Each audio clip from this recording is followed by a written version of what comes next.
permission to dream big. No. That didn't. Texas 34. Hey, Texas 34, Alabama 24. It is the Orangebloods Live postgame show brought to you by Adam Loewy, the Loewy Law Firm. Come on in. The water is warm. Get your drink on. It's going to be some postgame show for the next hour, 2 hours. Who knows? Anwar Richardson in Tuscaloosa. He'll join us a little bit later on tonight once Steve Sarkisian done with his postgame remarks. I'm Jeff Ketchum. That is Jason Sukumel. How about a like on the video if you're pumped up about Texas beating Alabama by double digits? An absolute coming-of-age moment for Steve Sarkisian as a head coach, for Quinn Ewers as a quarterback, for countless players up and down the roster, offense, special teams, defense. How about Anthony Hill giving business to the left tackle, to the right tackle, 2 sacks on the night, did a fantastic job helping contain Jalen Milroe. It might be, Jason, this is the hyperbole that I'll begin the show with. It might be the best road performance in the history of Texas football. You can point back to the Ohio State game in 2005. That was not a dominant performance by Texas. That was a getting the hell out of Columbus by the skin of your teeth on a Lima Swede touchdown pass. Maybe 1969, the great shootout. Maybe Texas going on the road, 15-14, beating Arkansas on, the game of the century, as Nixon called it. I know in my career and in your career, 3 decades of covering this program, we've never seen a better road game performance. It is stunning how complete and earned this victory is for the Longhorns. Jason, I'll give you the mic and you can give a little soliloquy like I just did, but nothing about tonight was an accident. It could have been more. At the end of the day, Texas beat Alabama in Tuscaloosa by 10 because they were the better football team. And at times tonight, it wasn't really close. What a night. Well, you just stole all my thoughts. Literally, I wrote it and I was going to say it.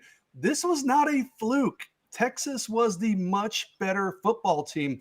They won this game 34-24. It could have been 45-24. Yeah. Honestly. They left a lot of points on the field with a couple dropped touchdown passes, missed field goal. Now, let's be clear. Alabama shot itself in the foot a few times as well. But this game, it just felt like, if they played this game 10 times, I think Texas wins this game. I think in my post-game write-up, I think I wrote 7 or 8 times. I'm not sure they don't win 8 or 9 times they played this game 10 times. Quinn Ewers was fantastic. Jalen Milroe had his moments, but he came back to earth and he kind of regressed a little bit to what we thought he would in terms of making some key mistakes, really set Texas up, and Texas was able to, those were bad throws by Milroe, but hey, you gotta be there to make the play too. So the Texas defense did a good job. I thought the line of scrimmage for Texas was fantastic. Didn't run the ball dominantly, didn't really expect them to, but I thought the protection for Quinn Ewers was great. They were able to run it there in the fourth quarter when they needed to. Again, hey, this was not a fluke. I was down on this team a little bit after the Rice game, and I was like, whoa, maybe these preseason predictions maybe were a little out of line. Well, here we are now. They're 2-0. They beat Alabama on the road. We can compare this to the Ohio State game. You're right. That would be the one that would draw comparisons in my mind. That team was able to go from there and kind of build on that win and play consistent football and good football over the course of the year. This Texas team needs to, I think they said it on the TV broadcast. They said, hey, they've got to be able to handle this success. I think they will. Sark's done a good job of having this team say, hey, let's be focused on today. Don't get too far ahead or too hyped up or any of that stuff. Let's just focus on today. But just a tremendous day all around. There were some really good standout players. JT Sanders, 5 for 114. Xavier Worthy comes up with the big touchdown catch the deep touchdown catch to kind of shatter the glass on that. Hey, Quinn Ewers can't hit the deep ball. He hit several of them, had some beautiful throws downfield. Ewers on the biggest stage performs well. Jalen Catalon, the defensive line. You mentioned Anthony Hill, Ethan Burke. I mean, so many guys we can talk about, but just what a tremendous effort by Texas all around. What a great night for Texas football fans. Everybody should be excited. I'm sure everybody's celebrating pretty heavily right about now. We've got super chats going on. Benjamin Blackwell says El Presidente called it 12-0. Let's enjoy the night. But one of the things that definitely what tonight does, it makes everything for the rest of the season incredibly possible.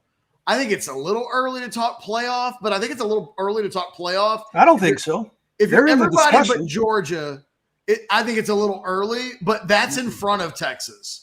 Like, it's worth discussing. I'm not going to sit here and proclaim that, yeah, they're going to the playoffs, but I mean, hell no, I don't think it's too early to at least discuss it. I mean, they're going to be. It's on the table, is what I'm saying. Yeah. Like, it's a little early this early in the season because there's so much left in front of this team, but there's nothing that can't be accomplished at this point if you're Texas. Jesse Wyatt says, Catch, I super chatted last week and said we'll beat Bama by 17, and y'all said you don't see it almost. See what happens versus Bama when you don't lose your quarterback. Jesse, just for the record, I picked Texas to win by 12. So never has a Friday flip on a prediction ever worked out so well, but I officially picked Texas to win by 12. I didn't think you were that crazy. And Jason, I said it would be a pick six that clinched the game. Almost. Yeah, almost. It almost was. Jaron Thompson didn't quite get into the end zone, but he wasn't far away. Text 2005 says, once Catch changed his mind, I knew we would win. Hook 'em. Hey, you sent me your prediction on Friday, Catch, and I was like, did a double take. I'm like, whoa, wait a second. That's not what I was expecting. Because of course on the video we all predicted Alabama. So kudos to you you had a premonition or what it was, but man, kudos to you. I'll take it. I'll take it. And you know what? I'll take it on a night when I've got my 85% shirt on, with my It's Austin shirt on, and with my It's Card shirt on. Oh, that's great. Yeah. I'll take all the love I can get on a night when I don't want to hear about 85% for a while, because I wore my 85% T-shirt and Texas beats Wait, did Alabama. You go put that on with like 2 minutes left in the game? No, I have had this shirt on. You can go back to the very beginning of the watch along. This is the shirt that I chose to wear tonight. I thought it would be interesting to do so, and it was. Jonathan, Tech proved Wyoming is a trap. Let's just enjoy the night. Let's enjoy, because I'm not kidding. I think this is the best road game performance potentially in the history of the program. Certainly since in the modern era, if we say since 1970. So in the last 53 years, I don't know what the better road game performance is. Maybe they've had better performances, but not in when you're factoring who they were playing in the true road game performances. You go on the road at number 3 Alabama and you'd pistol whip them, winning by double digits. The entire nation will have watched that game, and they'll know there was nothing accidental about the performance. And I think Texas earns a lot of respect tonight. Nino says, I love y'all so much, was loyal for 14 years. I can finally smile like Pit Bull. I just want to feel this moment. I need Catch to take a rip with me. All right. We can do a little bit of that. By the way, give us some likes on the video. I haven't. Let me see. Let me see what we got on the way of likes. If we don't have 200 likes, what's going on? 103 likes on a night when Texas beats Alabama. You better hit the like button. You better subscribe to the channel. You better get notifications. I'm the one that told you yesterday, Texas by double digits for the first time, because Jason, I made this pick yesterday. I flipped officially yesterday. I picked Texas by double digits They win by double digits. I said they'd win by 12. They didn't quite get there. There we go. We got the likes up to 250 in about 15 seconds. That's what I want to see. That's what I want to see. And Nino, hold on.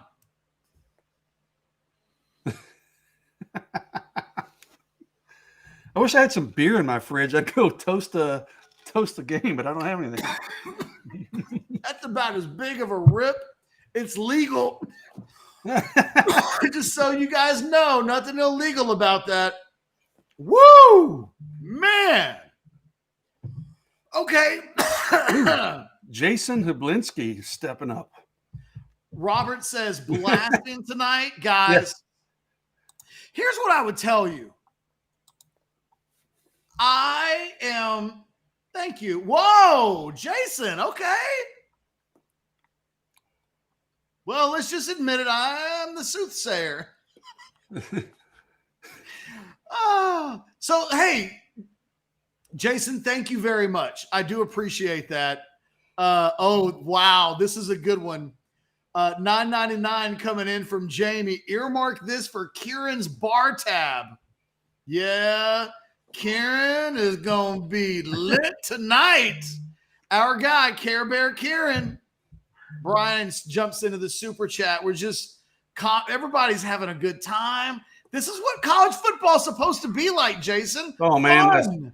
like literally my random thoughts after the game. I said, hey, before I get into the game, the specifics of the game, like how fun was this to have a game like this that was of this magnitude and this excitement and the national game of the week and the build up. And I wrote that before the game even started, just kind of win or lose. It's like, man, this is fun. We haven't had enough of these kinds of games over the last several years with this Texas program, a couple fleeting ones here or there, but I'm starting to think this might be the norm, man, having some, 2 or 3 of these games like this every single year. But just the excitement building up to this game all day was kind of unlike anything I can remember for the last several years. So just a fun day. You're right. This is what college football should be like for the Texas Longhorns. Hey, and Texas A&M takes it on the chin today, right? Even makes it even Poor better. Chad. Oh, yeah. I was thinking I tuned in for a few minutes when you guys were broadcasting. Hey, Jason, let's do this. Log out and come back in. You're skipping a little bit. We got over 1,000 people watching the postgame show. Let's try to see if we can get you on a little bit better connection. I'm going to hit some super chats. Brian, you're exactly right. While Jason tries to get rebooted, this is monumental for recruiting. It's rare during this. This puts a rocket booster to everything that Texas is trying to do.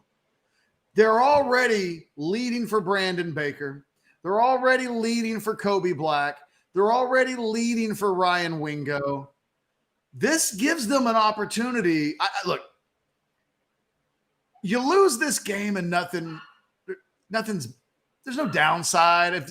As well as they played, a close loss, a win tonight in the fashion that they did, from a recruiting standpoint, Jason, holy cow, because they're already leading, as I was just mentioning, with some key targets. But what this will do for 2025, what this will do for 2026, because Sarkisian is selling these guys that they're going to be playing for big things, that they're going to be playing for championships, that they're going to be in the playoff.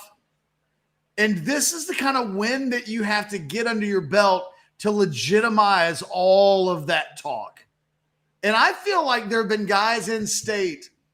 There are some people that think that Kobe Black hasn't committed yet because Kobe Black just wanted to keep his eye on Texas a little bit, just to make sure that this wasn't some Mickey Mouse clown show that was going to go sideways. It's really big. Yeah, my phone, I can't even keep up with the notifications on my phone from all these recruits and everything else. So is my audio better, video better? Yes. Ironically, absolutely. Yeah, I switched, whatever. I'll talk to you about it later off the air. Maybe I should not. I switched internet providers this week to what was supposed to be a faster internet service. And no, you look great now. You're good. Okay. Well, That's probably a bit of a stretch. But yeah. Texas TV says, been a fan since I was a kid. It's been a long time since I felt like this. Damn proud of the boys through all of the adversity. Played a great game. You know what? Texas could have folded, man, when Alabama comes down and takes the lead. And what do? They march in a hurry right down the field. They get a turnover. What they say? I have to pull up the stats. Within like a minute and a half, roughly, they score 2 touchdowns. And I don't want to say they put the game away, but it sure felt when they went up by 2 scores late in the game. It was like, hey, I just didn't think Alabama had enough firepower with Milroe having to play from behind when you're kind of forcing him into a passer. And he ended up making some nice throws. I'll give him that. But it was a terrific, a hell of a response when Texas goes behind. This team could have just kind of folded and crumbled there, but they didn't. They battled right back, and they just punched Alabama in the face and then get the key interception, punch it in again. So just, tremendous resiliency and tremendous effort, as Jake said. Jake says, Alabama put us in football purgatory. It's simply poetic that beating Alabama gets us out of it. Texas fucking fight. There you go, Jake. On a night when history occurs, I'll take care. You got your $4.99 worth. I made sure to hit it home. We're continuing to go through the chats, the super chats that we've got on here. Charles says Ethan Burke showed out. Yes, he did. So did Anthony Hill. Again, there were a lot of guys. By the way, Xavier Worthy starting a live video on Instagram in the locker room right now. I'm getting notifications too, apparently. Jair says, just giving us $4.99 in the super chat. Jair, this is what Jair actually said. Catch, here we go. What big recruits were in the stadium? Is that Gyro? I hope I said it right. Betancourt. You want to recap that? I know that you had a list. We had stuff of this in the war room. Yeah, I'm trying to pull it up. And I can't even get my war room to pull up. CJ Lacey was probably the biggest one. The Texas quarterback commitment was there. Let me, here we go. I got it now. CJ Lacey, the Texas quarterback commitment, was in attendance. So this, you got to think he loved what he saw in this game. I understand, some fans were probably worried about him going to this game, but I don't think he really went as a big threat to flip. But KJ Lacey, the 2025 quarterback, was there. His teammate, Ryan Williams, the 5-star receiver who's committed to Alabama. I'm sure he had to love what he saw. Solomon Williams, the linebacker from Florida that Texas is heavily after, and he's going to take an official visit in the fall. He was there, and he actually tweeted. He goes, I don't remember what it was exactly, but late in the game, he was like, Anthony Hill's balling out. So I'm like, okay, that's good. Terry Bussey was there on an official visit. Hey, if you're ever going to get a chance. Yeah. I don't think they will, but if you're ever going to get a chance. Yeah, I'd still be mildly surprised. Most of the focus there seems to be on A&M and Oklahoma. But, hey, maybe this opens Terry Bussey's eyes a little bit and gives Texas, like you said, a fighting chance. So there was a long list of recruits there based on just things I'd read. I wasn't tracking it super closely because Alabama was hosting. But the guys that I just mentioned were the ones where there was kind of some overlapping in terms of Texas interest or Texas offers. Maybe a lot of kids in the SEC territories, yeah, whether it's 2024, 2025, whatever, at the game tonight, maybe we'll see them give Texas even more interest than they might have, whatever.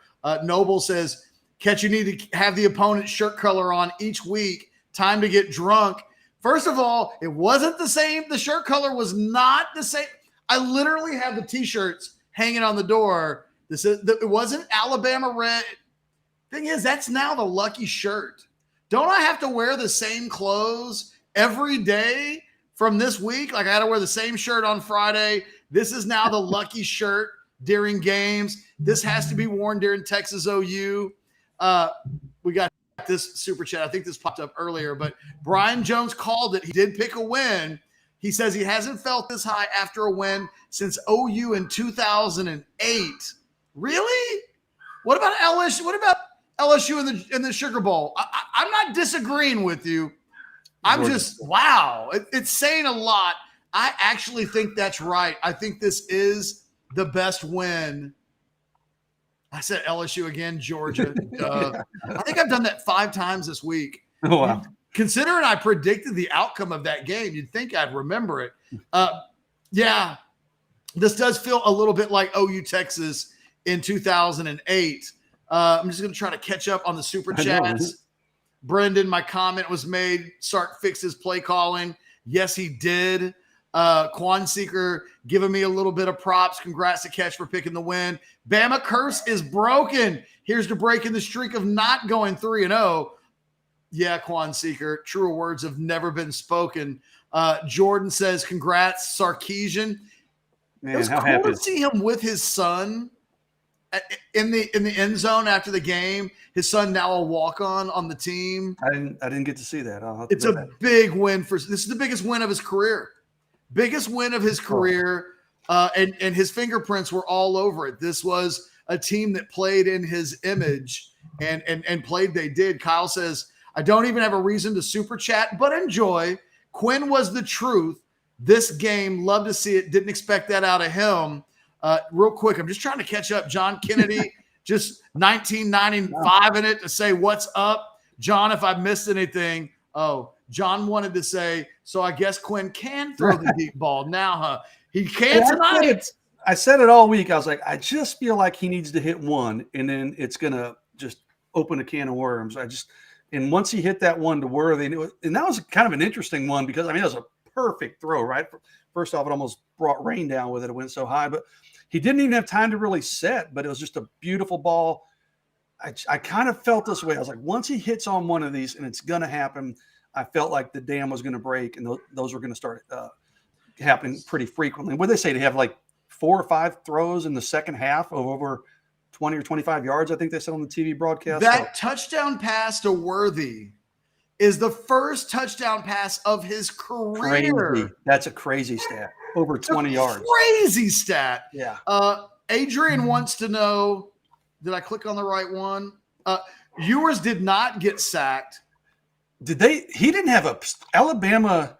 Okay, they ended up with 3 quarterback hurries. In the first half, Alabama, not only did they not have a sack, they didn't have a quarterback hurry in the first half. That was staggering to me. Luke says, Anthony Hill reminds me so much of Joseph Osai. That's not who crossed my mind. If I'll be honest, Anthony Hill's going to be a better player than Joseph Osai. Joseph Osai was a really good player. Anthony Hill, this is his second game of his career on the road against Alabama. Road at Alabama, and he just had a 2-sack game. That was more Derek, and they're not the same guy, right? But we're talking freshman defensive players. That was a Derek Johnson in 2001 impact level performance from a true freshman. Get you some, Anthony Hill. Dude, Hill showing out, and then CJ Baxter getting the start. He's fired up on the sideline. I was like, whoa, this moment is not too big for these freshmen. That's an impressive group on the road at Alabama. They didn't give a shit, dude. They felt like they belonged. They were not intimidated. And what a performance by Anthony Hill. Jimmy, you're wrong, baby. You're wrong. I picked Texas to win this game. Catch flipped his pick on Friday. Yeah. He got it in writing. I've got it in writing, and I've got it in like $200 of super chat donations from people who are giving me attaboys. Jimmy, my dogs are letting you know, Jimmy, you're wrong. Sukamel, no faith. No, I think he's going to lose by 10. In the last 24 hours, this guy discovered his faith. By the way, text guy 2, yes, Texas is SEC ready. Is the SEC ready for Texas? Hey, all this talk about Texas not being able to compete in the trenches, boy, they blew up that storyline today, didn't they? Hey, and Ryan says that the Texas D-line felt like the difference. Yeah. They had the dudes against the program that felt like half the NFL. The interior, I thought Byron Murphy had the best game of his career. That was easily the best game for me that Murphy's ever played. Tavondre Sweat gets a sack, kind of a quiet game, a lot of double teams. Yeah, But Ethan Burke stepped up. Barron Sorrell had a number of pressures. Anthony Hill obviously does what he does. And look, before I go to any more super chats, Texas offensive line. Yeah. no sacks, 2 tackles for loss. The interior of that offensive line holds up incredibly well. And the tackles, Christian Jones and Kelvin Banks, didn't let Alabama's 2 best players on that defensive line so much as get a sniff of impacting that game. Kelvin Banks, for the 2nd consecutive year, has taken first-round draft picks at defensive end and made them his children. Dallas Turner was a non-factor till late. I don't know if he played tonight. No, he had 1 quarterback hurry late in the game. But before, because I literally was in my notes was thinking, I see. No, you know what? You're right. Because I had to go look in the box score. I was like, God, is he even playing? And at that point, he had like 1 tackle. I'm looking right now. He finished with 3 tackles, 1 solo, and he did have 1 quarterback hurry in the 4th quarter. But he was basically, he was a non-factor in this game. Chris Braswell, the other guy, 2 tackles, no plays of note. I mean, they really, I can't say enough about Christian Jones and Kelvin Banks. I thought that was the best pair of tackles in the Big 12 coming into the season. That might be the best pair of tackles in the country. They played sensational tonight, and Christian Jones is an NFL football player. And I said it 2 years ago, and people thought I was drunk. And I said, no, like, don't ask him to play left tackle. But, like, I think this guy can play on the next level. He's playing like an NFL player so far this season. He was the highest-rated offensive lineman in the game last week against Rice. And because Banks had a penalty, it's possible that when it's all said and done, Christian Jones may be higher rated than Kelvin Banks out of this game. Just, again, that entire offensive line, that is me giving you the slow clap. Absolutely outstanding. Angry Hammer says through the super chat, how does this win change your recruiting predictions for where our class finishes? It changes it for me. Yeah. I think this one probably has a bigger effect almost on 2025 group. That 2024 group is so far down the road. But I think this win, eases any concerns of Kobe Black. I feel like you can probably put him in the class. I was told by a source, as good a source as you can get, that on Thursday that Texas led for Ryan Wingo over Missouri. If he was deciding, it would be Texas, is what I was told. Listen, Ryan Wingo was watching this game, I'm sure of it, or he'll certainly see the highlights. Baker out of California, we're expecting him to go Texas's way later this month. So those are 3 potential 5-star guys that could vault this class. I'm not sure. I don't remember where it is right now, like 17th, I think, ranked or something like that. So you get those guys, and then you're in the top 5, top 3 type class again. And I think Texas is going to get all 3 of those guys. Yeah, I think they're not done, and that's the thing. Sark is a flipper. He likes to go in and get guys late. Well, they've got some wiggle room in terms of numbers. Even if you add those guys, you're still got 3 or 4 spots. So. Let me tell you who this would have made a big deal with. There's a certain defensive tackle that committed to Texas A&M a little more than a week ago. Well, you say that one might not be done, right? We've been saying that. So I didn't change my pick. I knew he was picking Texas A&M. And I didn't change my Dominic McKinley pick because I said Texas would flip him in December. Tonight, I'm not saying it's definitely going to happen. Like, I don't know. Like, we still have to see. But things like tonight, Jason, you were gone, but I said when you were rebooting, this is like a rocket ship strapped to Texas in recruiting because this was the only thing it didn't have. It just didn't have the on-field moment to justify all of the love that it otherwise has. Watch the hell out for Texas in recruiting. Big, big moment. Michael says, I think Ewers must have been screwing with us on the deep ball last week to set up this week. It's hard to argue. Hey, South End Zone Queen is exactly right. Wear that shirt next pregame day. She's talking about the shirt that I had on yesterday, Jason, that people were losing their minds on. It wasn't color. People were like, that's the OU color. That's the Alabama color. You're wearing Aggie maroon. I went to the mall and bought shirts of all three and then held it up to the shirt that I was wearing, and people were bitching about it. And South End Zone Queen is right.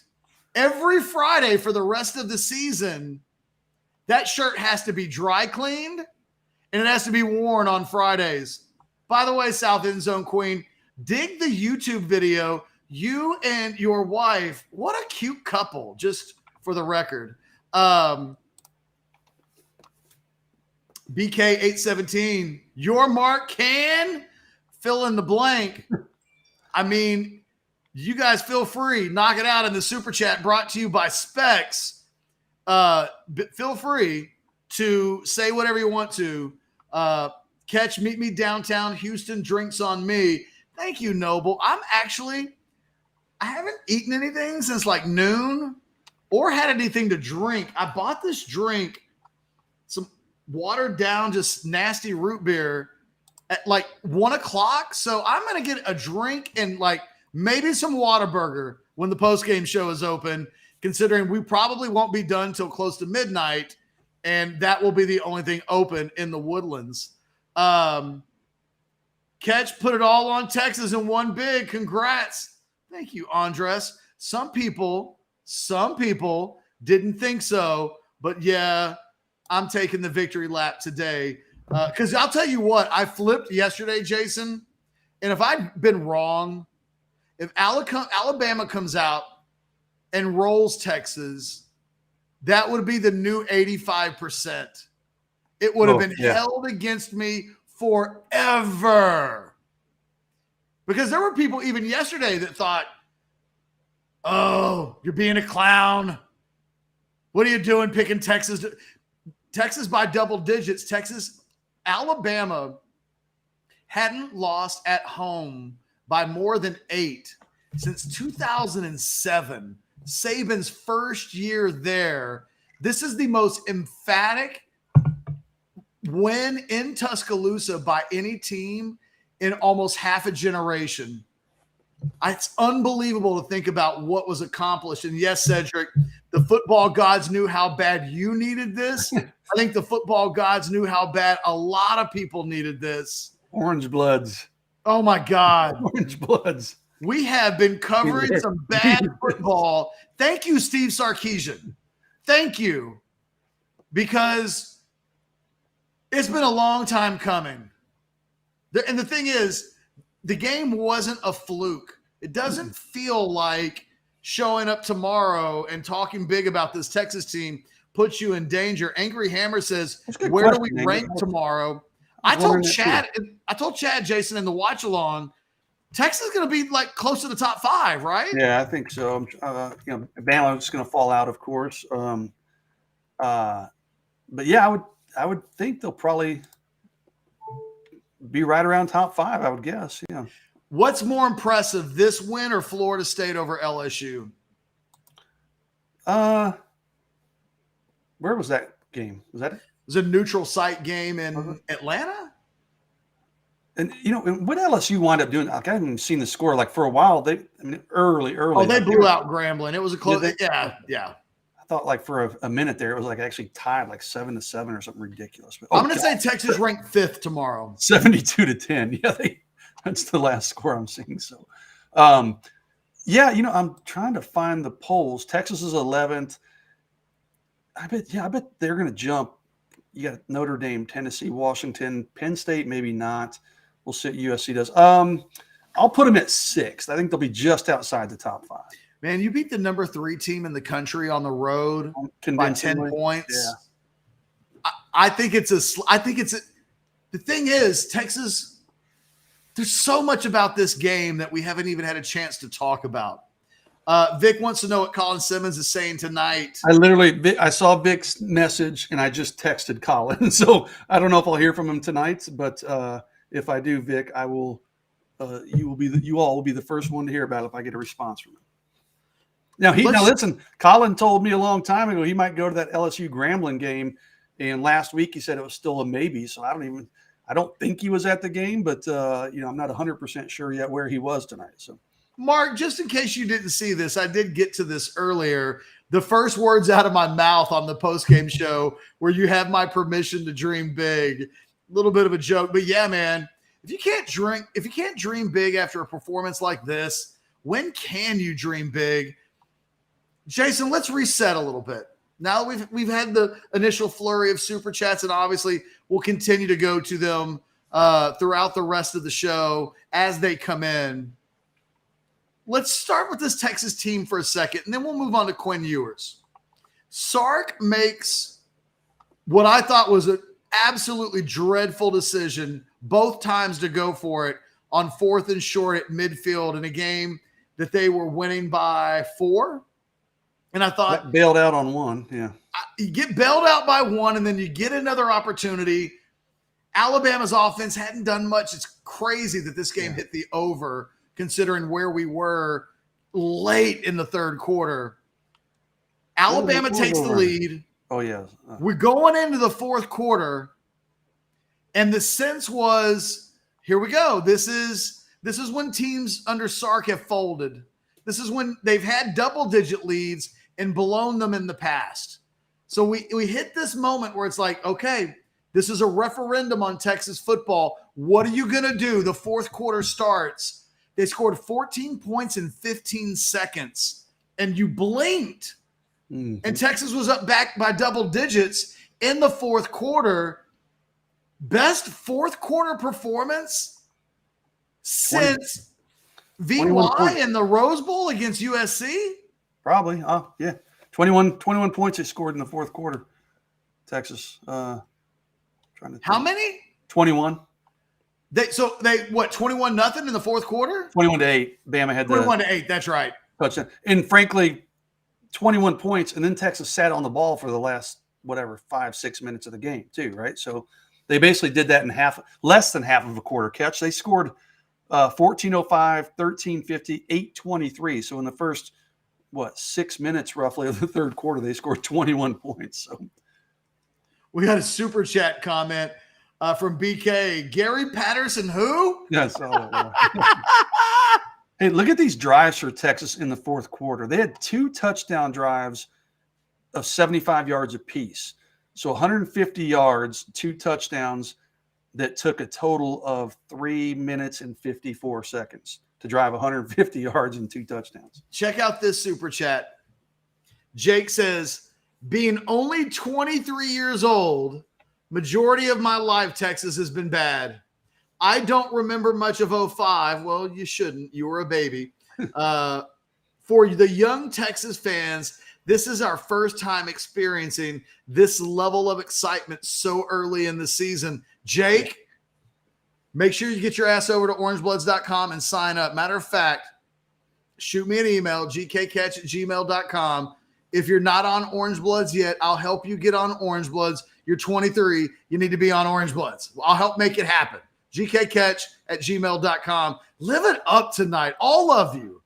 If you're a young person, if you're under the age of 30, I mean, you don't remember 18-year-olds in high school right now. They were born, they were conceived in 2005. You know, if you're 30, you were a kid. You couldn't appreciate what you were watching. By all means, guys, I can't stress it enough. It's the biggest road win that I've ever seen covering the Texas program. It's not hyperbole. This was a better performance than Texas against Ohio State in 2005. Texas got out of that game by the skin of its teeth. Everybody remembers the Lima Sweet touchdown. That happens really late in that game. But Ohio State in the second half had a chance to go up by double digits. And if my guy Ced Griffin doesn't blow up the Ohio State tight end Hartsock in the end zone, then Ohio State gets some real separation from Texas in that game in the fourth quarter, and maybe Texas doesn't win. This was complete. It should have been 21-6 at halftime. Texas goes up by double digits once. Alabama comes all the way back, takes the lead, and Texas opens it back up again. It's the best road performance in at least 50 years I think the only game historically, Jason, that will end up holding a candle to this one, in addition to the game in Columbus, I mean, that one will be compared to this. But you go back to 1969 when Texas beats Arkansas in the big shootout.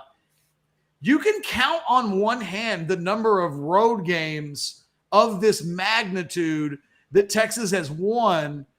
Maybe 1995 against Texas A&M when they go into College Station and win that game 16-6. We were talking about it earlier this week. Ricky almost had $170 in that game. Just a monumentally big win. Real quick, we'll knock out a few other super chats. We finally have the answer to what if Colt and Quinn don't get hurt. Hey, there might be some truth to that given the way that Quinn Ewers played tonight's game. This is actually a really good one. Bigger than Nebraska in 98. I'm going to say yes. Nebraska in 98 was better than this Alabama team. Yeah. But this was a better performance. But that's a great shout. I'd forgotten about the 98 game in Nebraska. When we talk about you can put the number of these type of big-time road wins on one hand, that one gets it. But that game, it felt like Texas held in there. If you go back to that 98 game against Nebraska, they hung in, and then Applewhite throws the touchdown pass late to win the game. I've never seen Texas do on the road what it did to Alabama tonight. It was not a fluke. The thing is, you go back to that Alabama game and you say, how many times, if they played that game 10 times, does Texas win in 1998? And I think, Jason, you probably come around saying 2 or 3. Mm-hmm. Tonight, if you play this game in Tuscaloosa 10 times, it feels like Texas wins at least 7 of them. Yeah. I mean, it could have been a more decisive victory if not for a couple of first half touchdown drops. Xavier Worthy drops a ball that should have been 7. And then, Jonathan Brooks has a play that he probably should have caught that probably sets up first and goal inside the 5. It could have easily have been 21-3 at that point. Alabama gets a field goal at the end of the half, but it could have been much more decisive. Hangs on that interception, then it's 21-3 potentially. I'm trying to remember what was Texas ranked when they went in there and broke that winning streak for Alabama. Oh gosh, let me go back and look real quick. I can find it fast. Yeah, I'm looking. I don't even know if I go to the history page at least 5 times a week. So let's see. Texas was ranked. They were unranked when they beat number 7 Nebraska. Nebraska was 7th in the country that day and had a 47 game home win streak. See, to me, this game's bigger because that game was amazing and it was shocking. But this one puts Texas legitimately in national championship talk. I know it's week 2. It's a little Texas came away from that game the next week ranked 20th in the AP and 23rd in the coaches poll. This, like you said, this puts Texas in a position starting today when you're creating which teams are ranked in which order. When we start getting into the playoffs in October and November and December, this is the kind of win Texas has one and Florida State has one. And nobody else in college football right now has what Texas has in its hip pocket. It's got an ace of hearts to slam down on the table if at the end of the season it's in a conversation for the playoffs. If Texas is in a spot, let's say they're 11-1, going to a Big 12 championship game, this game almost gets them in. It's a huge shot in the arm from a credibility standpoint. And, yeah, this is bigger than Nebraska in 98. Now, listen, if you're a Texas fan, you need to start rooting for Alabama. This Alabama team, I'm not sure they don't lose a few more games this year. I'm not sold completely on Milroe. But you're right. I mean, just anytime you go on the road to beat Alabama early in the season when they're a top 5 team, like you said, that's your ace up your sleeve. If you're talking, the committee's having to pick between a 11-1 Texas team and an 11-1, USC team. USC is not going to have a win that's going to match this win. So, yeah, I mean, this gives Texas, you don't want to say it gives them a get out of jail free card, because the goal is to run the table, of course. But, this certainly Alabama can't afford any more slip ups. Texas probably can. Oh, there's no doubt about that. Their margin of error they got to run the table at this point. But if you're Texas and they can be 10-2 at the end of the season instead of 9-3, it will make this game feel as monumental as it does right now. Join us live from Tuscaloosa. The man, the myth, the legend, looking pretty in that Tuscaloosa press box, Anwar Richardson. Anwar, we've said nothing about the post game. We've just been riffing as almost 1,400 people are in the chat right now, 45 minutes into this. Tell us what was notable about the post-game press conference, and then by all means, and Jason, do you want to go ahead and bail? Yeah, I'll let y'all bring it home if you guys are good. Yeah, Jason, have a good rest of the night. We'll see you online. Look for those blasting moves. I better go moderate the board. That's right. Yeah, don't ban them tonight. Cut them some slack. Maybe just pretend that you're not moderating the board. I'll just save all the pictures and give them a free pass. There you go. Download them, share them with me, and then we'll delete them tomorrow. Okay, Anwar, the platform is yours. Okay, so here's the deal. So this plush box is going to be closing soon. So I need to get out everything, and I need to get out before I get kicked out, because there's a high possibility that I'm going to get kicked out before we do the show. Okay? Because they said it closes like an hour afterwards, and then where they had us down in this like makeshift smoke-filled smelling room, it had no internet down there, so this is literally it. So I found a corner somewhere. I'm hiding. I'm whispering so I don't get kicked out. But here I am. Let me paint the scene. Can I do that first, and then I'll go to the post game? I would say. There was and I put something out on Twitter, but there was like towards the end of it, you can see that there was a contingent of Texas fans down towards the end zone, and they had staked themselves out. They had seats and things like that effect. Bama fans started leaving in the fourth quarter. So I don't know if these people just came down or they had the seats there, but they definitely, there was a Texas takeover towards the end of that end zone. There was chants of SEC from Texas fans at that point. And when it started getting closer and closer to that moment, you can just feel it. Hold on one second. I think I'm about to sneeze. You can feel it's just starting to build within the building. You can see the life of Bama kind of getting sucked out, and you can see the Texas fans building all as crazy as it was. And then it happens. They win. Players are going crazy, and then they eventually all run over towards where there's Texas fans are.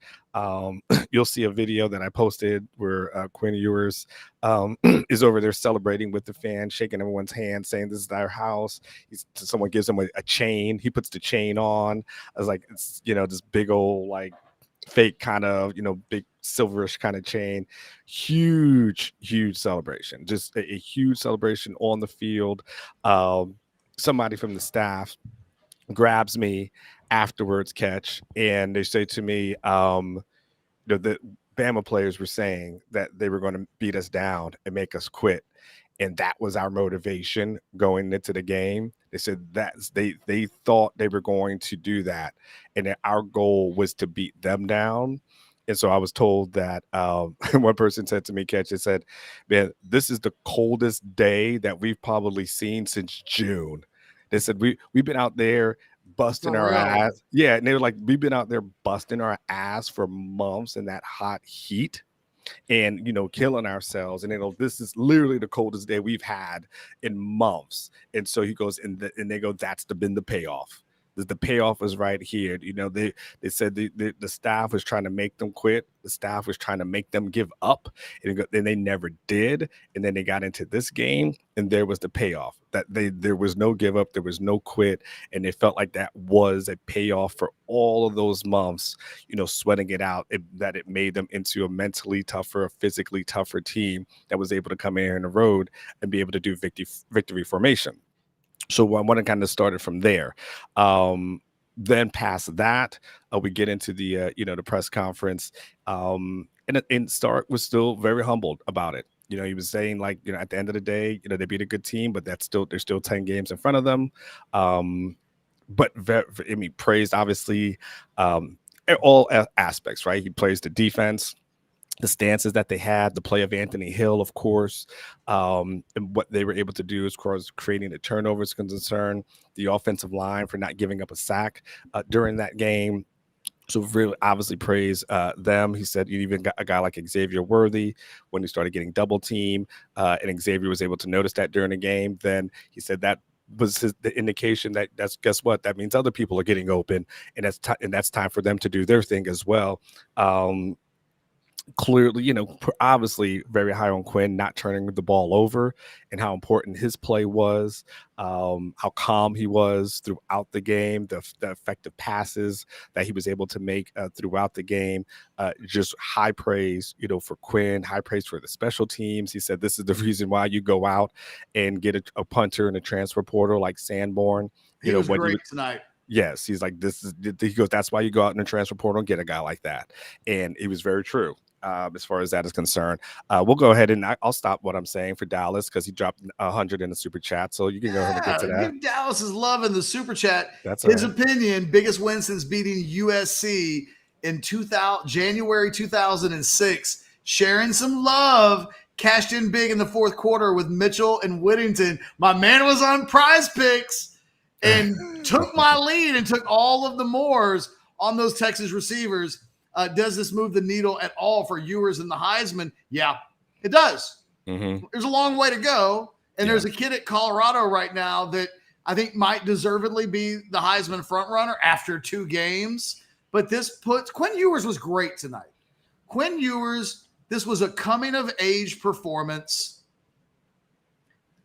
He wasn't perfect, but he didn't make any mistakes. And at the end of the night, he comes to Tuscaloosa – and he was arguably the best player on the field when you consider he goes 349 yards, 3 touchdowns, 0 turnovers.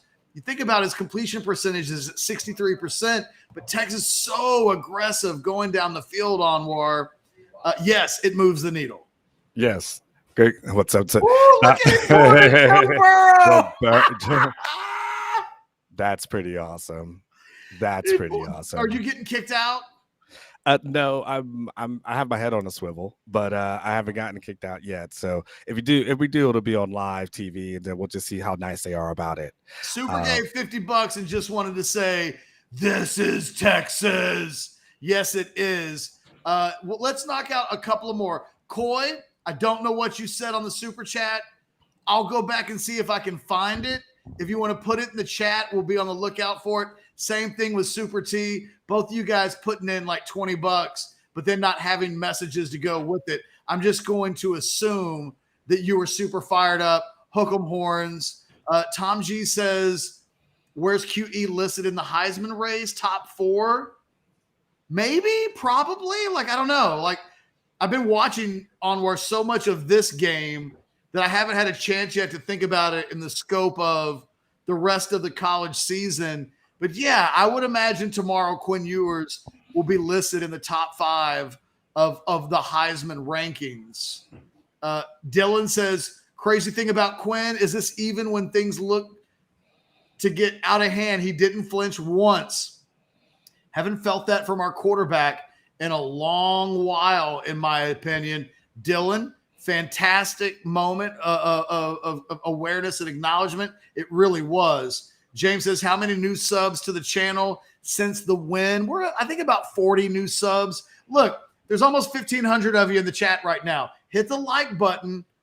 Subscribe to the channel. You're going to want to watch all-day content from 6:30 in the morning till wee in the night of your top 5 Longhorns as they go into Wyoming, looking to flex, looking to look pretty. This is when you're going to want to be on the channel. Hop on board. We're almost caught up on the super chats. Colby says, catch 'em. Does picking Texas on this game change your record position? It does. It does. Let me let this soak in a little bit more, but that was a performance from a that's going to be better than 9-3. And finally, we'll catch up completely in the super chat. Angry Hammer says aces, which for those of you that don't know, Aggies can eat shit. Okay, Anwar, talk to me about Quinn Ewers a little bit more. One of the things that we had discussed kind of going into the week, and one of the things I kind of had outlined going into the week, Catch, was if Texas is going to win this game, it needs to have that performance from Quinn. And, the numbers showed that you don't come here to Tuscaloosa and you can't win if you don't play error-free football and have the better quarterback when it's all said and done. And that's exactly what Quinn Ewers did. Played error-free football. We saw what it looked like. One of the things I had said on my show, one of the things you and I had talked about when we did multiple shows is that Jalen Monroe's got turnovers in him. That I said it, you said it, we both have said it. Like, he's got turnovers in him. You just got to bring it out of him. Texas knew that. But the key to the secret sauce was Quinn wasn't turning the ball over, and he protected the ball. But more importantly, well, not more importantly, but when you add into that, the thing that I thought he did extremely well, I thought he moved around the pocket very well. I thought he used his feet when he needed to use his feet. I thought he played a complete game. I didn't see him forcing throws at any point. I never felt like he was out of control. I felt like he stood in there, took some hits, and when it was all said and done, Texas needed, for lack of better terms, a hero. And he was it, from the offensive side of the ball.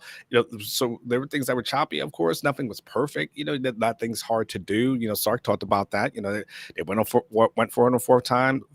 They didn't always convert on it. But you always felt like at the end of the day, the Texas quarterback was better than the Alabama quarterback. Yeah. You just felt like that. And you felt like, I felt like I knew Quinn could get better and better as the game went along. But I never felt like that would happen with Jalen. He had his moments, sure, but you just knew at the end of the day, the more times he had to put the ball in the air, the more dangerous it was actually going to end up being. And that's exactly kind of how it played out. I thought Quinn played, he lived up to all the hype, all the expectations, all the things that Sark had talked about him being in the offseason. We saw that. And we also saw what happens when he's got some protection, right? He didn't get a lot of protection, good protection against, Rice for whatever reasons. And I guess Rice is a decent team because they beat the hell out of Houston. But nonetheless, I think this, and again, I haven't seen anything that you guys have said, but this is his moment. And every quarterback, I'm sure, has had that moment, and you probably have a list of quarterbacks who have had their moment. But this is his. This is you got guys talking about the biggest wins. This is a huge moment. It's almost a huge moment of validation, not only for Quinn, but the program, for Sarkisian. It's the biggest win of Sarkisian's career ever. Yes, ever. And we're going to be talking about this team for several weeks and what it can accomplish, and getting past Wyoming, and maybe getting past Baylor, getting into conference play, like all those things. And the thing that we know now more than ever, and anybody who's ever doubted, you've got the quarterback. There's no need to question it. There's no need for anybody. Catch all of last week, people kept asking us about Malik. Is it any chance? Could he come in? We're getting it in the game, Anwar. Middle of the game, people were like, maybe Malik comes in for a series. You could just shut the door on it. Just shut the door on it. Corey, you say no more negative on Quinn. Dude is ice cold. To the victor go the spoils. He was sensational tonight. And this is a performance on war for Quinn. Now he's a first-round quarterback in the NFL draft. And this is a game that NFL scouts will look at, and they'll say, he went into Tuscaloosa and did that. And just to be clear, Quinn Ewers tonight, 24 of 38, 349 yards, 3 touchdowns, 0 interceptions, quarterback rating of 166.4. It's interesting. Last week I mentioned, I think he finished with like a 166 or a 169 rating. And I said, you'll take that every week. If you got 166-ish from Quinn every week, you win if you're Texas. they get that tonight. By the way, I love it when people are tipping the dealer and letting you know, hey, I got your drink tonight, your first drink, NIMR8X. I don't know what I'm supposed to, Nimrax. I don't know. For Anwar to have a drink after this string, thanks for traveling, Unc. Getting the love. Got to meet a lot of Texas fans out in Birmingham yesterday and today. Overweight lover. Come on, overweight lover. Is Sanders' fumbling problems cause for concern? Come on, overweight. You can't start off with that. You can't start off with that. Like you should have held that one to just late Thursday. Maybe that's a question. Jatavion Sanders, 5 catches, 114 yards. When Xavier Worthy started to get double teamed and bottled up, it was Jatavion Sanders that made play after play after play. Yeah, I mean, he needs to stop fumbling, but no, it's not much of a concern for me. It literally hadn't crossed my mind. Also, Burke and Hill are worth their weight in gold. You're damn right. How does this help with recruiting? It makes everything possible. Look, I already thought Ryan Wingo, I have a Texas Future cast in for. Brandon Baker commits later this month. I've got a Texas Future cast in. I've had it since the summer. Kobe Black, I've had a Future cast in since February. But maybe this gets Micah Hudson's attention. Maybe this gets a kid like Dominic McKinley, who, oh, by the way, committed to Texas A&M this month. They lose on the road against Miami in kind of embarrassing fashion on the same day that Texas wins on the road in Tuscaloosa. Anything becomes possible. This puts a rocket ship on the 2025 class. Everything that you would want it to mean in recruiting, it means. This is a dream moment for Steve Sarkisian. I hope he enjoys it. Anwar, it was cool to see him and his boy. His son is a freshman walk-on for the Longhorns. And so after the game, when Sarkisian was soaking it up in the end zone, he was soaking it up with his son. What a cool moment for them. What a cool moment for the family. Well, another thing as relates to that is also a cool moment for it to happen here. Yeah. Because one of the things that Sark referenced was like this place being so special to him. Because he said, look, I'll say it once again, like this is the place where Nick Saban gave me another chance. He said this is the place where they embraced him. He said this is a place where he had open heart surgery. He said this is a place where they embraced him and his wife, and he caught himself because he's like, I don't want to get emotional here, but sometimes these things come full circle. So to your point, like all that stuff happens, but it happened here at kind of like the rebuilding point, which also adds a lot more, to it. I saw when after the game, as he was hugging a lot of people, like him and Kyle Flood had about like the biggest hug, when it was all said and done, the biggest embrace, because it happened. It all started for them here, and then to come back and then do what they were able to do. Pete's just happy for you. Man, Pete, you don't even know. You don't even know. At least I'm just hoping it's not my last day on earth, because I know I got an hour drive home. But I'm just saying, like, you guys have told me all this stuff, and for 10 years, it sounded like a bunch of BS. So at least once in my lifetime of covering 9 years on this beat, at least I finally got to see a major victory. And by the way, it also beats 2 years ago when the last time I did the SEC road game was Arkansas. This way better. I can tell you that much. It's way better. Okay, let's give out some game balls and let's kind of go position by position. I tell you what, one by one, let's go offense, defense, back and forth. I'll let you go first. Well, if you give offense, I'll just start with Quinn Ewers. I mean, that'll be the easiest game ball to give, the biggest game and performance of his career. Finally, he shines through. He's a hero in Austin at this moment. So the reclamation project is true. So Quinn Ewers is the first guy I'm going to get a game ball from the offensive standpoint. Anwar, I finished Jalen Milroe threw the ball a little bit too well. Otherwise, I'd have won $1,250 tonight. Oh, damn. I hit on Sanders. I hit on Mitchell. I hit on Whittington. I hit on Worthy. I hit on Jace McClellan.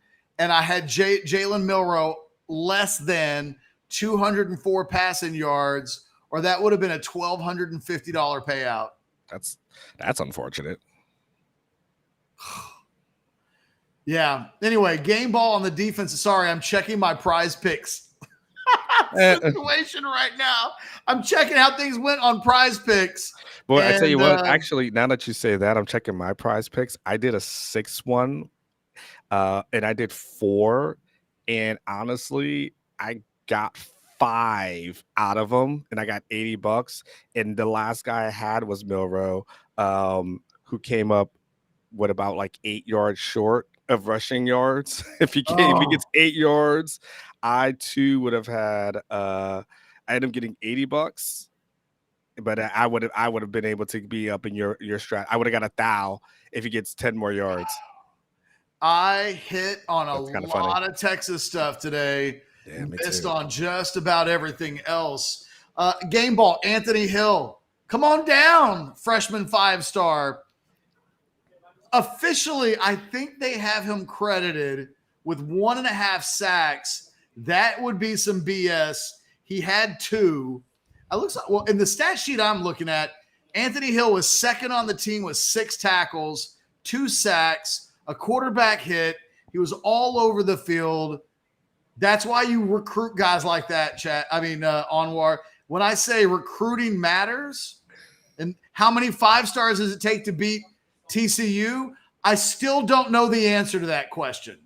How many 5-stars does it take to beat Alabama? I have a very good idea all of a sudden how many it takes. You know, the only thing I'm upset about is that I have stood on the hill all off season about the demise of Bama and how I detect that it's coming. And I've been saying it almost since last year, and I said it all off season. My only regret is that at the 23rd hour, I backed off of it. And I let the Rice game get to me. And because I let the Rice game get to me, I backed off at the last minute, and I should have stayed on my porch. And if I stayed on my porch, I would have felt like a genius today. Like me. Yeah, but then but you know, you I changed your thing. backdoored you, Anwar. All year long, I've been saying Bama's going to win this game, and you've been saying Texas is going to win this game. Yeah. And then in the last hour, last day, I flipped to Texas, and you flipped to Alabama, and I'm the favorite mod on Orangebloods.com tonight. Yeah, well, it's okay. You deserve it. I mean, hey, you always last, so you should. It's about time. No, look. Yes. So you're always last. So you should. You deserve a moment. I'm not always last, but I'm last a lot. Benny says, Anwar, pull out your 3-0 nugget. My 3-0 nugget. What is that? Longhorns haven't gone 3-0. Oh, since 2012, the last time the Texas Longhorns went through, they beat Wyoming, New Mexico, and Ole Miss in 2012. Since then, they have not started a season 3-0. So with a victory against Wyoming, they will be able to break that streak and start 3-0 for the first time since 2012. I have it memorized, but it is on my screen, but I do have it memorized. Chris says, Anwar, can I get you to say happy birthday to my daughter, Skylar? Yes. First of all, Skylar, you're up past your bedtime, but that's all right, because Daddy is having a ball. And what Daddy wants you to know, Skylar, is that he's happy for you. He's proud of you. He loves you so much. So let's start there. And so happy birthday to you, Skylar. We can only hope that you live up to these expectations of that night. I mean, you have a birthday, whether it's today or this week, in one of the biggest moments of Texas football history. Now, you may or may not care depending on your age. But you know what? Happy birthday to you. Hold on. Last thing, just allow me to do this. Happy birthday to you. Happy birthday to you. Happy birthday, dear Skylar. Happy birthday to you.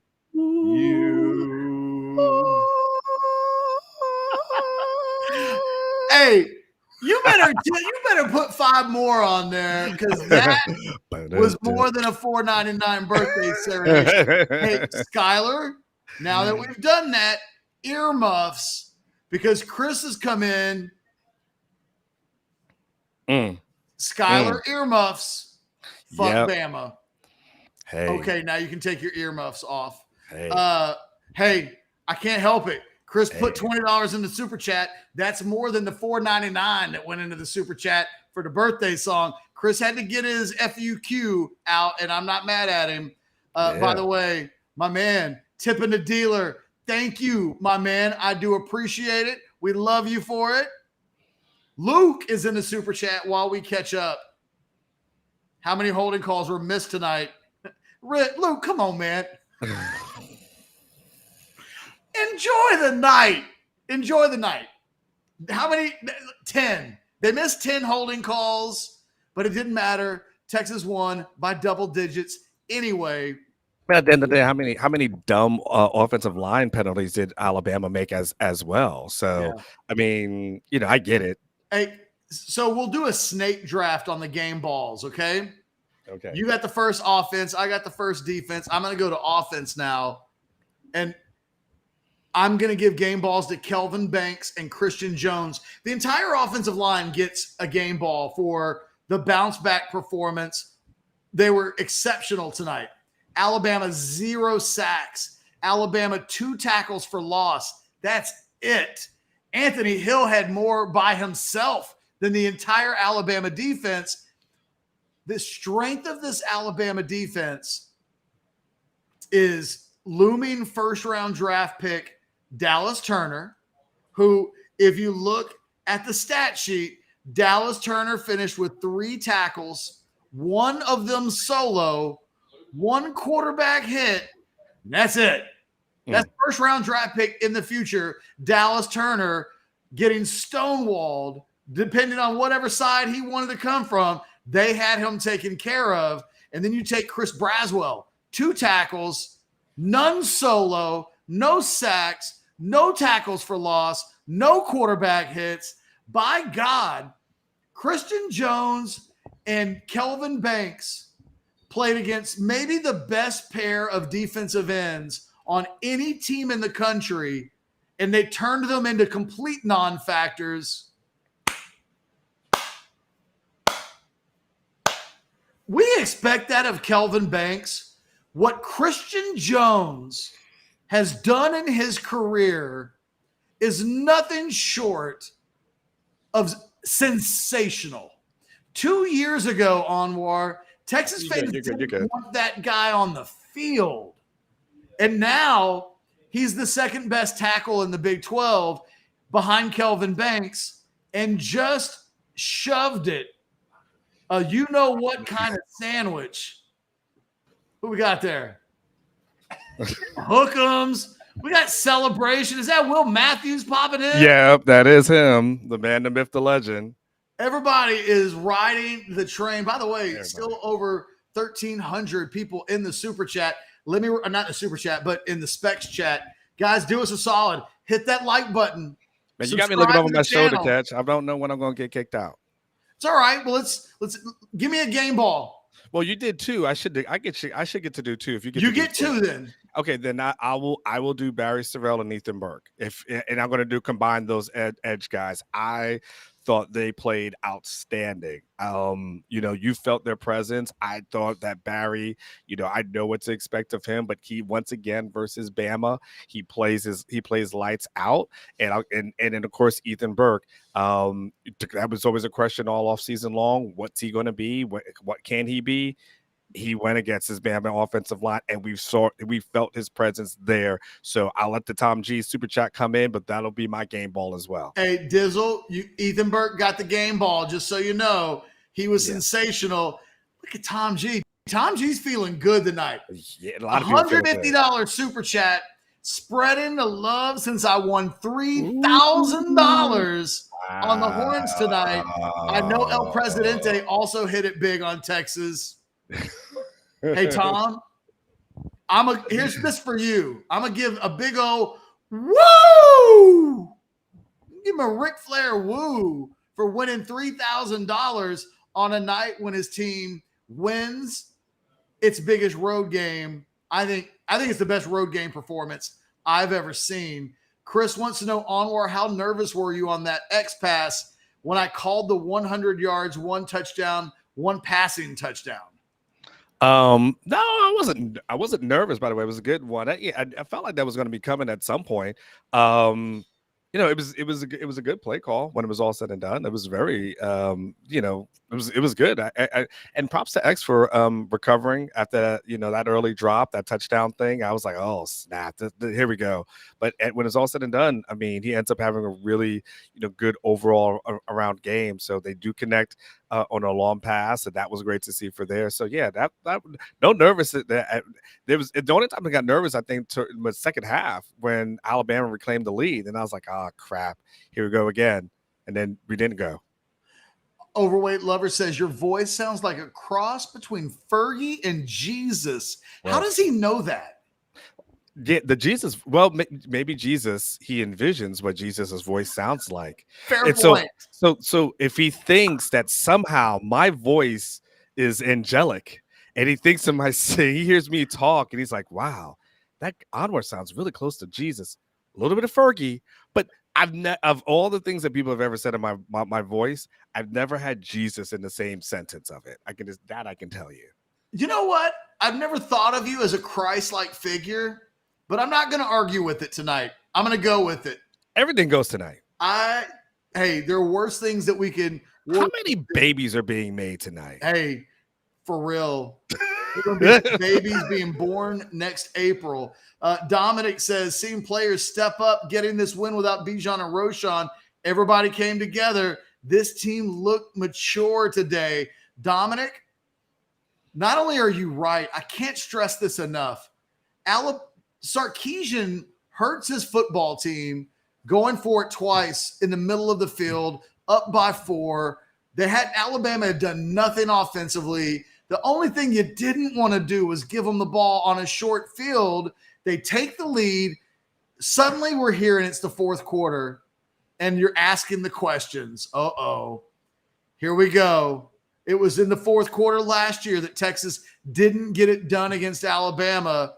You want to talk about mature? 21-8 in the fourth quarter. When the going got tough, this Texas football team went all gas, no brakes, and they were a vision of their head coach. I mean, I think Steve Sarkisian made a mistake in going for it on those 2 fourth down calls, but over the course of 60 minutes, I thought Sark was great tonight. I thought the team fed off of his aggressiveness. He went to that stadium tonight to win. And if they lost this game because they were overly aggressive, I get the sense that both Steve Sarkisian and this team could live with that. They were not going to leave anything unused. It's, again, big moment for Sarkisian, big moment for every player on this team. They went for it. They went for the jugular, and they got it.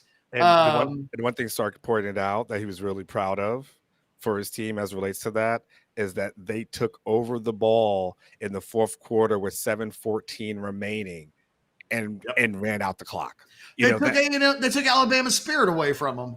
They held position. You don't have to hide. You're good. You're good. No, it's all right. You're more than good. Okay. He said 7:14. That's the thing. Like they literally got the ball at 7:14 and went into victory formation. Like they were able to run the ball when it counted in the fourth quarter in order to put this team away. You don't see that happen often against an Alabama team, but that's exactly what they did. And by the way, just kind of throw this out there as well. Try to get all my thoughts out here. when we have the question of is Texas SEC ready, that question was answered tonight.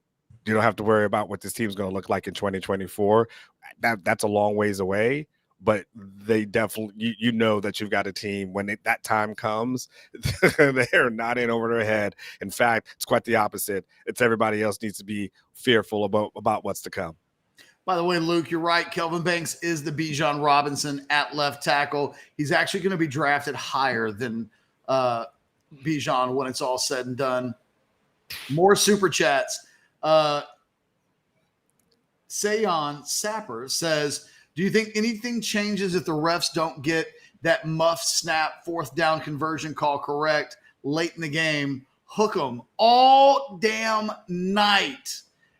No, Texas was the better team in this game from beginning to end. So I think that they win by 10. They could have won by 20. Texas left some points on the field tonight, and I don't feel like Alabama did. One of these two teams left some touchdowns on the field, and it's the team that won by 10. So, no, I don't think anything changes. I think Texas was doing the damn thing all night. Chad says, Anwar, you better hold SEC Mike to his promise of shaving a T into his hair since we won. Thanks for all you guys do. Hey, I'll be tune in on Monday. SEC Mike will be there. If he's not in there right now, he will be there. I know Monday morning, and then we will have that conversation. Remind me of that. Oh, Mike, look at Mike. Mike Torres in the chat. Drunk as F. Love OB Live. Shout out Drunk Unk. Shout out Rogue. B-Day Cake. Shout out Specs. Shout out Jay's old hat. Shout out Ugly Feet. Lusa can't hold me tonight. I feel like I'm just gonna keep putting this out here. I feel like when more people dropping off, there's more babies that are being conceived at this moment. I feel like when 50 people drop off, 50 people have been like, you know what, enough's enough, baby. You cleaned up. It's about time to celebrate. I gotta find me some. He gave me he gave a shout out to Rogue, and I felt that one. More love in the super chat. LOL, we shall call him Pastor Anwar. No, we call him Jesus. He's the Jesus man. I'll tell you right now, I'm not ever forgetting Jesus. And the thing is, his voice didn't just sound like Jesus. It sounded like Jesus and Fergie, which I don't know that we spent enough time trying to figure out what that means. If I wasn't about to get kicked out the press box soon, I would definitely love to dive into that. I just know I'm gonna keep looking over my shoulder, but I love it, and I love that that's how you feel about me. Noble, but it also shows how high he thinks of Fergie. Yeah, Noble, stay tuned. I'll have it either tonight or first thing in the AM. We will have your free OB sub. You better sign up. I'll be looking for you. One more super chat, and then we'll do a few more game balls, and we'll think about wrapping up here as we go almost to the hour and a half mark of the postgame show. Central Texas Aviator, what a night. Can't say enough about Sark's play calling in the 4th. No turtle shell tonight, gentlemen. Onward, truer words may never have been written. I mean, he did the damn thing, and it's you know what? I always say, you always got to go out on your sword.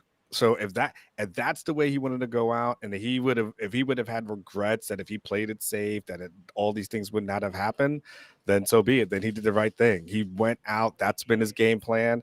That's what he's been trying to do for the last couple of years. And finally, it all paid off.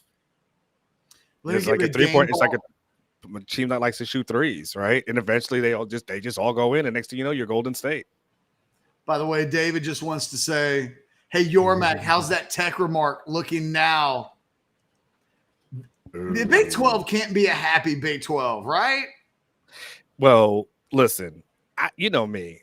I'm petty and I like chaos. And I want my secret desire, which is not really secret. I want Texas and OU in the Big 12 championship game in Arlington because I want Yormark to just sit there and be pissed off knowing that he would probably have to hand over the championship to a team, Texas, that will be leaving the Big 12. And that is my goal. So my goal is I want Texas to win all the rest of their games. I want OU to win enough games to get to the Big 12 championship. So I'm not going to root for them to have that much success, just enough success. And then have the petty inferno happen in Arlington. What does it say? Let's party on. Where we still in the parking lot? It all depends. Here's the deal. Listen. Y'all know, for two things. One, I have to drive an hour back to Birmingham. So that's really not a good idea for me on some dark roads. Two, my flight leaves at 6 o'clock in the morning, which means if I get out of here in the next 15 minutes, I get back to the hotel somewhere around 12:15. I still got to finish my column and then somehow get on a plane. So I'm dropping my column at like 3:30 in the morning. I would love to rain check it. And let's do it back in Austin. Let's do it. Let's do something big in Austin. How about an agreement? Texas Sunrise Outdoors. I'll look for your comment, but thank you. And as soon as we see your follow-up comment, I'll get that in the chat as well. If you're just saying you love us and you wanted to give us $4.99, absolutely appreciate it. Another game ball from me, Jatavion Sanders. We mentioned Xavier Worthy starting to get double teams. They made a point. We're not going to let Xavier Worthy beat us. And Jatavion Sanders played on a day when Brock Bowers had one catch for 3 yards for Georgia. Let me say that again because I played the fantasy number. What is going on with my dogs? It's 11 o'clock at night and they're fighting. If my wife can hear me, do something about the dogs. Sanders was big. Bowers goes one catch for 3 yards. Sanders goes 5 for what? $111. I need to look back that up again. 5 for 114. It was an All-America performance on an All-America stage. And I think that young man has put himself into a position where he can legitimately think about the NFL draft when this season is over. NFL scouts are going to love him. Absolutely. Oh, he's that dude. So I mean, he has definitely put himself in a good situation. And look, there's a long time between now and the end of the season, and of course, there's still the combine, right? So you still have testing to do. He's got the good film. If he tests well, who's to say it won't be the number one tight end taken off the board? So it kind of is what it is. And again, it's a long time. By the way, I know it's super early. But it's a long time between now and December in New York. And so, Quinn could take off, Shador might just level out when it's all said and done. So there's a long time between now and the end of the year. And the crazy part is what if this team just starts getting better? It should. This should not be the best of this football team. CJ Baxter played a lot tonight. Obviously, Anthony Hill has a coming out party, but you still have guys like Malik Muhammad and Jonte Cook. And this is a team that I think this won't be the best football game we see this team play. Just a Dude says in the super chat, we're going streaking to the quads. Let me hang, Sark. What? I don't know what that means. Ooh, well, but then he followed that up with "I'm drunk already." Okay, well then that makes all the sense in the world. Then now he doesn't need to make sense for it to make sense. He's just gibberishing at this point. It's drunk on love, Anwar. Drunk on love. If there is ever a show where drunkenness will be accepted, Texas beating Bama on the road, gibberish, drunkenness, it's all fine. I totally understand. No judgment-free zone. What? I'm not frozen. I was just pondering. Okay. Another super chat. They just keep coming in. Anwar, can you elaborate on the Texas conditioning versus the environment in T-Town? Tuscaloosa. So what essentially the goal for all-season conditioning was to push these guys to a limit, their bodies to a limit, their minds to a limit in a place that they have never been. And so when this thing comes, when they get into the season, they will be mentally tougher. I'll give you a good example of this, Mars. And this is something I should have, make mention in my column tomorrow. So I'll make sure I do this. But one of the rules, when guys were throwing up in the off season and during the summer workouts with the summer heat, you guys know it was like 108. Sometimes it felt like 115. Texas established a rule. The rule was you are not allowed to bend over and throw up. You have to stand up straight. That was a rule. You cannot break that rule. And guys were vomiting. Like, we've gone to practice, guys were vomiting. But the rule was you are going to be a tough team. And when you bend over and vomit, you're showing weakness. And they said you're not going to be a mentally weak team. So even if your body is giving up at that moment, stand up. That's how you do it. So everything in the all season was designed to make them mentally tough, physically stronger. And so by the time they got into here, this would be the result, that there would be nothing that a team could throw at them that would throw them off, because they were already mentally tough. Again, they've come into this environment, and I can tell you, Catch, this is, out of all the stadiums I've been to, this is the absolute loudest stadium I have been to. Their system must be like Bose, like times 50. I don't know what kind of system that they have here. It's crazy loud. You probably, I don't know how much you guys got to see it, but a lot of times when they went to a break or timeout, the lights come out, like the red lights and the white lights. I mean, it really was a spectacle. It was amazing. I'm not going to lie. It's a hell of a college football environment. I'm sure CDC was taking notes. These guys were never bothered by it, never frustrated by it. And I'm talking about every time they go to a timeout, it got loud. You had DJs coming on the field. I mean, it was crazy. Never bothered by it. And I think that started in the summer. Hopefully that answered your question. The fourth quarter, when they make the switch in between quarters and the lights go out and then it just turns into like a Pink Floyd light show. And the whole time you're wondering, how's Texas going to respond? They're down. Sark just put them in a hole. What now? And they were like, bang, bang, bang, touchdown. 14 points in 15 seconds once the fourth quarter started. Unbelievable. We got to hook them. This starts to make up for our losses to BAMA with asterisks in 2010 and last year. SEC teams, beware. Texas officially is an SEC team after tonight, right? Well, they definitely show they belong. I think, it doesn't happen until later, but they definitely show that it's there. Dominic in the super chat says, this ain't looking good, I can tell you. It will be interesting to see how this team handles a win of this magnitude going forward. We're going to hear a lot of don't eat the cheese this week, Anwar. You're good. Everybody come on in. We're okay. Believe me, we've seen crazier things on this channel. Yes. We've seen Gary Patterson smell his armpits. That was the all time. that was one of the greatest things that I've never could have predicted, but that happened. Here's what we're gonna do, Onward. We're gonna get these last two super chats in, and we'll do parting shots. Okay, perfect. Got a brother feeling nervous up in this thing. I got it. I Jake know says, I'm not could you supposed have to be in here. scripted a worse day for A&M? Aces, Aggies can eat poop. No, pretty bad day for A&M, because they would like to believe that Texas isn't ready for what just happened, and they were. Oh, yeah. And A&M wasn't ready for Miami. Miami dropped 48 on them today. Problems in College Station. They're going to have to deal with this Texas football program, and I don't mean in 2024. By the way, Catch, can I piggyback 30 seconds and that one? Yeah. If you're A&M has to be sick to their stomach, because you got to think of the one thing they were able to hang over Texas's head was, hey, we're in the SEC. Now Texas is in the SEC.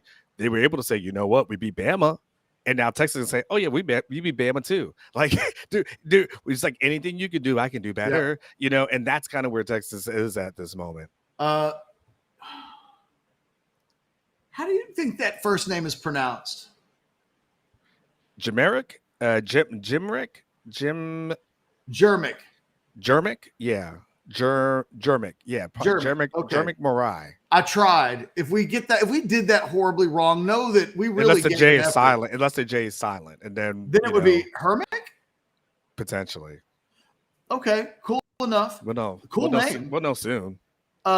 Didn't Chad say at Alabama the visiting winners never trailed Alabama in points? So Texas is the first to win at Alabama coming from behind. This is the stat.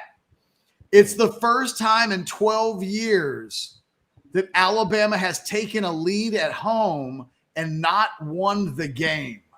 Every other time for the last 12 years, if they go up 2-0, 3-0, 27-24, 13-12, anytime they've ever taken a lead at home in the last 12 years, they've won the game.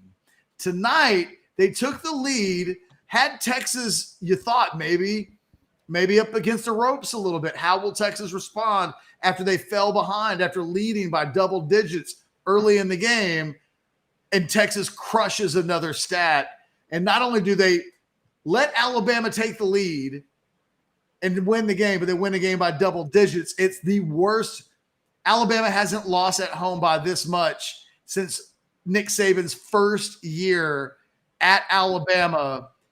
This hasn't happened. In a half a generation has occurred since something like this last happened. It cannot be stated how big this is, how historic this is. Absolutely incredible. Anwar, hit us with a parting shot. Listen, ever since I've covered this team, I don't think, you guys have got your hopes kind of high to only have it crushed at some point. And those feelings and those hopes are usually been crushed by either week 2 or 3. And finally, you have those moments. So my parting shot is, as a Texas fan, you guys enjoy this victory. I don't give a damn what anyone tries to tell you. People want to tell you that there's 10 games left and blah blah blah. That tomorrow will worry about itself. Enjoy tonight. Enjoy this victory. Like, soak the thing up. Watch the game again. Tonight. Watch it tomorrow. Like this. Don't let anybody take this moment away from you. This is big. This is historic. For hopefully it's a sign of things to come. Hope maybe it's the passing of a torch. We shall see. But I think all the things that, as far as Sark and building the program and getting it in the right direction and the recruiting and all those kind of things, you can finally start to see the payoff of it. And this is it. I think this team's legit. I definitely think this team is real. They've got the dogs. Everything that's been reported in the offseason has been confirmed today. And so now, Catch, it's just about Texas going and continuing what they've already done. But for you guys, the 1,000 strong, what I hear, first of all, I hope all of y'all hit the like button. But most importantly, like/love this moment. You absolutely deserve it. You've been through hell and been back. So now that you're right here, as the person who's been compared to Jesus and Fergie, let me tell you, my edict to you is to go out, be fruitful, and celebrate tonight, because this is one hell of a win. Guys, we watch history tonight. Simple as that. History on a lot of different levels. I think it's the best road win. I've been rolling around in my head. There are probably about 5 games that jump out. I think in 2005 in Columbus. I think in 98 Nebraska. Maybe 1995 Texas A&M. 1969 is probably the most famous Texas win on the road in the history of the program. When they go on the road at Arkansas, they win what is called the game of the century. It leads to a national championship. That will probably be the best road win of all time, in the sense that a national championship came out of it. Actually, they were named national champions by Richard Nixon in the locker room after the game. So maybe you go back 54 years, but here's the thing. That game was 15-14. Here's the thing about Nebraska. It was 20-16, and it took a touchdown pass with 2 minutes and 30 seconds-ish for that to occur. Here's the thing about the game against Columbus or against Ohio State. In Columbus, Ohio State in the fourth quarter had a chance to go up by double digits. Cedric Griffin makes a great play. Texas comes back and wins that game. All of those games were close. All of those games required like real comebacks. In all of those games, you weren't sure Texas was the better team. Texas was the better team tonight. They won this game going away. They led by double digits on multiple occasions in both halves. It was an absolute all-time great performance. It's a coming-of-age moment for Steve Sarkisian. It's a coming-of-age moment for Quinn Ewers. It's a coming-of-age moment for probably 30 players on this team that had never done what they did tonight before tonight. Is just absolutely exceptional. Enjoy the win. Anwar's right, guys. Enjoy the win. This doesn't happen all the time. Never take tonight for granted, because it's been 14 years, and I can count on a couple of fingers when it felt like this. Maybe. Texas and Notre Dame, that overtime game, that didn't feel like this. I don't even think Texas beating Georgia in the Sugar Bowl, it didn't feel like this. This is Texas ascending. Texas isn't back. Texas arrived tonight. And with it will probably come a top 5 ranking. With it will come added attention to this football program in ways that we haven't seen in a very long time.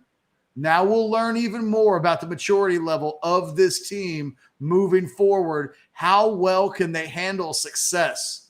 Because tonight they had a hell of a lot of success. And now we move forward into this season, and everything on it seems possible. No game seems unwinnable.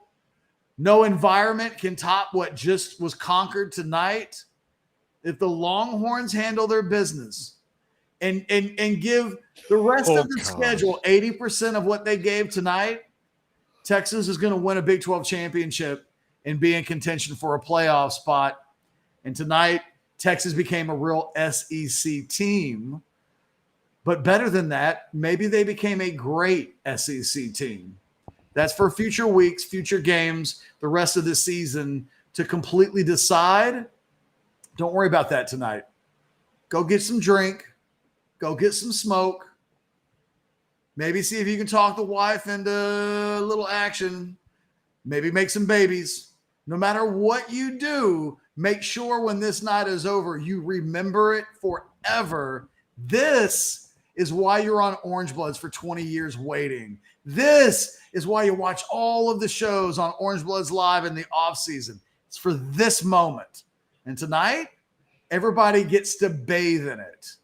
For myself, for Anwar Richardson in Tuscaloosa, for Jason Sukamel, who was with us a little bit earlier, like the video, subscribe to the channel. We're creeping up on 1,000 likes. Get us those 1,000 likes. There's like 1,200 of you right now watching us sign off. Hit the like button. Get us to 1,000. We will see you on Monday at 6:30 with Get Your Horns Up. Anwar will be hot and bothered and ready to go at 8 o'clock. House Divided, noon. Alex doing his thing at 3:30. It'll be a big old, we're going to do like 50 plus hours of live content next week. Who else is going to give you that? Until next time, you guys have a great night. I think we all have. Later.